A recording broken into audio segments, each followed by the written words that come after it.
Je vous présente un nouveau tutoriel sur EBP Devis Facturation Bâtiment 2016 sur les données de base. Alors, il y a vraiment une procédure, hein. Donc, lorsqu'on commence sur Devis Facturation, on a vu donc comment paramétrer les options de votre dossier. Et ensuite, effectivement, il faut aller dans le menu Données. Et on commence toujours vers le bas et on remonte. Donc, lorsqu'on commence, il y a au moins quelques tables à initialiser. Alors, on verra tout ce qui est barème éco-contribution sur un tutoriel spécifique.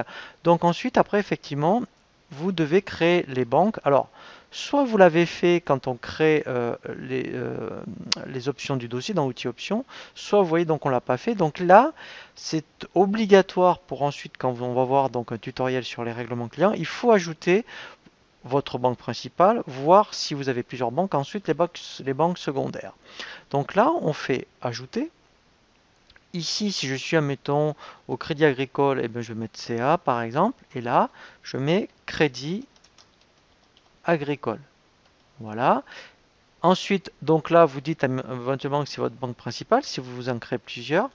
Et ensuite, ce qui est vraiment obligatoire, c'est de compléter ici comptabilité RIB. Là, le journal de banque, eh bien, vous allez indiquer, alors si vous avez fait le lien avec BP Compta, vous indiquerez, mettons, le journal BP ou le journal de banque que vous utilisez. Et là, il faudra absolument indiquer le bon compte 512, par exemple le 512-100, si par exemple vous avez créé ce compte bancaire. Voilà. Et bien sûr, vous pouvez très bien ensuite mettre votre RIB. Donc ça, c'est quand, voilà, vous voyez, donc on crée une banque et donc si vous en avez plusieurs, eh bien vous faites la même chose, sauf que vous ne cocherez pas la banque principale. Donc ça, c'est absolument la première chose qu'il faut faire dans le menu Données, divers, quand on commence.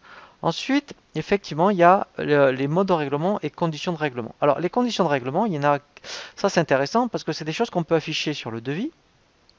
Donc là, mettons, vous voyez, par défaut, il y a 30% à la commande, ou enfin voilà, 30%, 40%, voilà.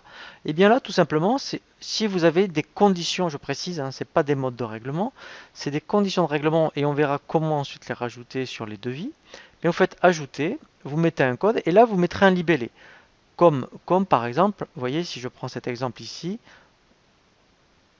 voilà. Vous voyez, comme celui-ci. Et on verra comment on fait pour le rajouter sur le devis. Donc ça, c'est ce qu'on appelle les conditions de règlement.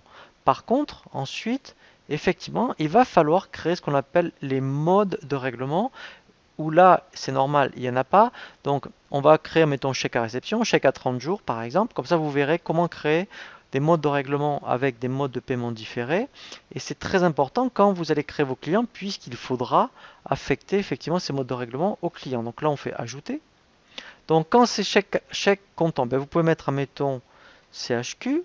Là, vous mettez. Alors, c'est très important de bien le taper, parce qu'en fait, ça va apparaître sur la facture. Donc là, il faut vraiment être très précis. Voilà. Donc quand c'est chèque à réception, c'est bien au comptant. Donc là, je fais valider et je vais en créer un nouveau, comme en mettant chèque à 30 jours. Alors, que ce soit chèque à 30 jours, traite à 30 jours ou 60 jours, 90 jours, le principe est le même. Par exemple, je mets C pour chèque ou CH même, 30 jours.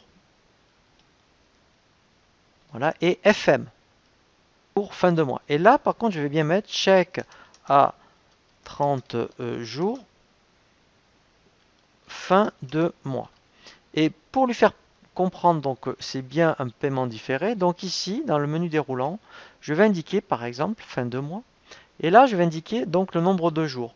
Comme ça, alors déjà ici, en fait, après on peut avoir un test. Vous voyez, si je mets un montant, par exemple, voilà, et bien là, vous voyez, une facture du 2 décembre, elle sera bien réglée au 31 janvier.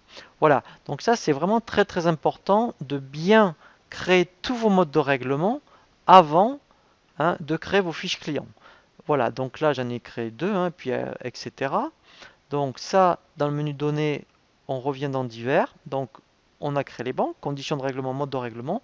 Si vous avez des frais de port, une gestion de frais de port, et bien là, pareil. Et on fait, alors c'est important de le faire avant, comme ça dans les devis, eh bien, on peut appliquer directement le paramétrage des frais de port. On fait ajouter. Alors ça peut être soit, vous voyez, alors je vais en faire quelques-uns. Un port forfaitaire, par exemple, où là, eh bien, je mets un montant. Donc premier cas de figure. Donc là, voilà, quel que soit le client, voilà. Donc celui-ci, voilà. Après, si j'en fais d'autres, si vous avez des frais de port par palier, eh bien, donc je vais mettre port palier, par exemple. Alors, ça peut être soit un pourcentage par rapport au chiffre d'affaires. Vous voyez, mettons, mettons 3%, c'est un exemple. Et ensuite, après, effectivement, par palier, eh bien ici, voilà. Donc, si ici, admettons, alors c'est un exemple, hein, si vous avez un seuil de 100 euros, les frais de port peuvent être, admettons, de 5 euros. Si c'est 200 euros, par exemple, eh bien ici, ça pourra être, admettons, 4 euros, et etc., etc. Vous voyez, voilà. Et ce qui est très important ici, c'est que vous pouvez après affecter directement les comptes comptables. Donc là, vous voyez, c'est national pour la France à 20%. Donc là, alors, on verra après les comptes de TVA. Donc peut-être que vous n'utilisez pas celui-là. Donc là, il faudra bien mettre votre compte de TVA par rapport à 20%. Ici, si vous vendez à l'export, par exemple, hein, si vous faites, voilà, eh bien ici, il faudra mettre le bon compte de TVA et CE, pareil. Voilà, donc là, je fais valider. Voilà, donc là, si vous êtes concerné par les frais de port, eh bien, il faudra le prévoir. Et la dernière table, avant donc de voir, donc, je dirais, toutes les options du menu données, dans les données de base, c'est les unités de vente. Alors, il y en a déjà qui sont déjà prévues. Si au niveau des unités, par exemple, vous vendez des éléments au litre, par exemple, je pense à la peinture, voilà, vous facturez au litre, eh bien, ici, vous faites ajouter, vous mettez L, et là, vous mettez, voilà, litre, tout simplement. Voilà, et là on fait valider. Voilà, donc là les unités, c'est important d'y penser parce que c'est une colonne qui apparaît sur les devis. Donc si le client veut savoir un petit peu si c'est au mètre carré ou enfin à l'heure ou au litre, eh bien au moins c'est intéressant que vous l'ayez prévu au préalable. Voilà, donc ça c'est ce qu'on appelle les données de base. Donc c'est le minimum ouais, qu'il faut faire au début quand on commence. Et après donc on verra hein, donc tout ce qui est éco-contribution et les familles sur un tutoriel spécifique. Mais après, effectivement, eh bien, on va remonter et on va voir donc comment créer les fournisseurs, les familles et clients prospects dans un autre tutoriel.